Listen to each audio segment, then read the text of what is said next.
I've been in this industry for 30 years, and when I first started out of engineering school, the industry was in a state of paralysis. There was no building going on, there was recessions going on. Deregulation then hit in many states, not Kentucky, where consumers were able to select who they were going to buy electricity from. That was pretty earth-shattering for the industry. That also led to a lot of cogeneration facilities. There was nuclear cost overruns that really caused the nuclear industry to hit a brick wall. And in fact, I worked in the nuclear industry for 5 years for GE, and for the most part, everything just came to a screeching halt after 3 Mile Island, after Chernobyl, and a number of cost overruns that occurred. The other types of things, in 1998, the Fuel Use Act occurred, which discouraged co-ops from using natural gas. It encouraged cooperatives to build coal-burning power plants because that natural gas was too valuable of an energy source in the United States and limited energy source. So there was a massive amount of building of coal generation during the 1990s.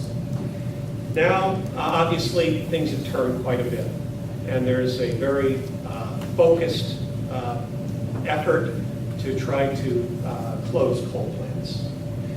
We've got some nuclear plants for the first time in decades under construction in the United States, and frankly, the industry is watching them very carefully to see, are they going to come in on schedule and on time, where in the past, a lot of plants went over budget, which caused a lot of losses.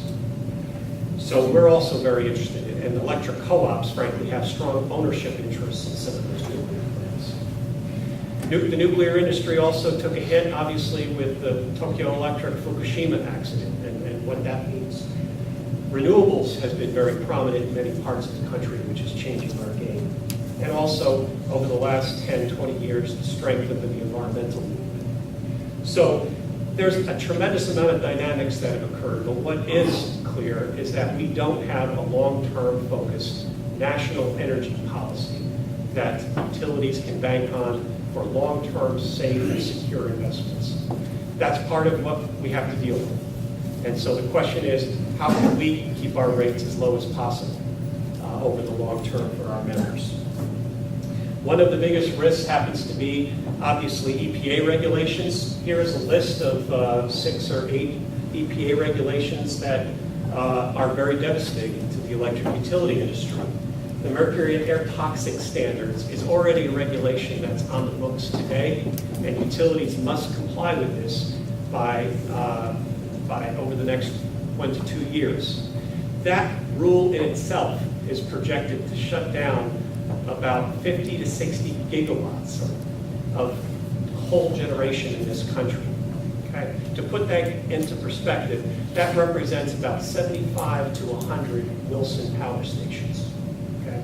So a huge amount of coal generation which is going to be coming offline over the next 1 to 2 years. And frankly, I think we are all seeing the early effects of it here in Western Kentucky.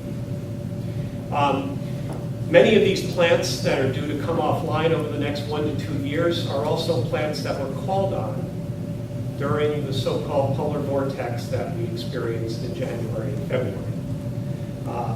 I came from a conference just about a month ago where the heads of the nation's transmission operators, operating organizations called RTOs, all talked about how important it was to have those coal plants in operation for emergency use during the extreme cold snap that occurred in January and February. Those plants are not going to be around in another couple of years. There was a lot of discussion about replacing these units with natural gas, and the representative here, Bill, that talked about storing fuel on site is a very legitimate concern, where you can count on a coal pile being there, but if the polar vortex taught us anything, is also you can't rely on natural gas being there for electric generation. So it was a bit of a somber conference. There was not a good solution, and unfortunately we're not seeing the federal government take ownership of this as it relates to transmission reliability of low-cost electricity to consumers. So it is a very big concern. Having said that, we believe we're in fairly good shape as it relates to Big Rivers' power supply portfolio. The most obvious EPA regulation or prominent regulation that's come out recently has been the carbon regulation that got released by the EPA on June 2nd. This is regulating carbon from existing power plants. We think we're in fairly good shape, but states still need to come up with state implementation plans, which the first meeting of which that they're having with stakeholders is coming up on July 30th. The states have to decide how they're going to comply with these regulations and submit a state implementation plan to the EPA by next June. The goal is for a 30% reduction in carbon regulation emissions in this country by the year 2030. Okay, 30% by 2030.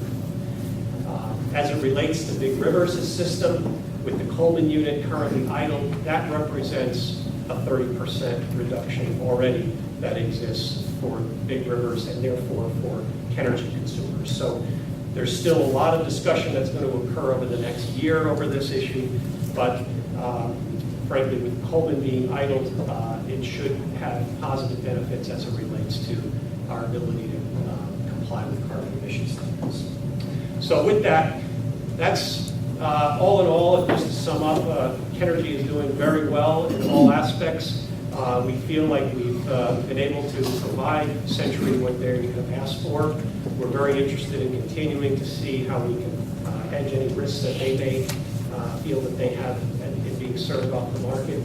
And we feel like we're reasonably well positioned as it relates to future regulations that we're going to be seeing over the next several years.